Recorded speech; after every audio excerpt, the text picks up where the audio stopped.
Véronica Nyambura raconte la nuit d'avril où sa fille de 14 ans, Catherine Wangare, a disparu du domicile familial dans le comté de Kiambu au Kenya.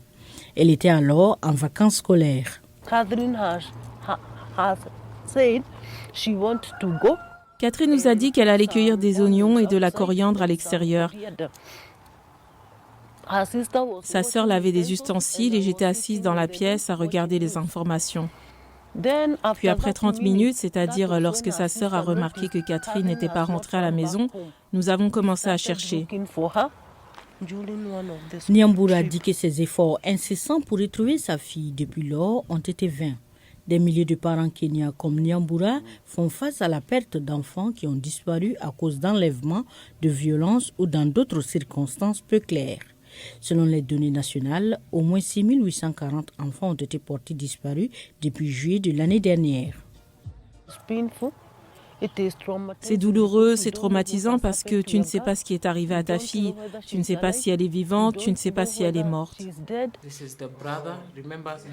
C'est un défi que Mariana Muyendo relève par le biais de son organisation Missing Child Kenya.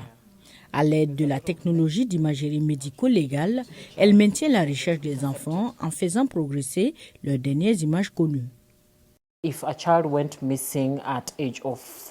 Si un enfant disparaît à l'âge de 4 ans et que des années plus tard, quand il aura 10 ans par exemple, ses caractéristiques physiques, ses traits faciaux vont changer. Ce qui arrive, c'est que les parents auront des photos ou affiches d'2 à 4 ans, alors qu'ils ont 10 ans, vu que le temps passe. Du coup, nous pourrions regarder un enfant différent, un enfant qui a l'air différent. Muniendo dit que son organisation a aidé à localiser 1052 enfants et à les réunir avec leurs familles depuis 2016. 28 autres, cependant, ont été retrouvés morts, tandis que 151 autres qui ont été retrouvés ont été placés sous la garde du gouvernement.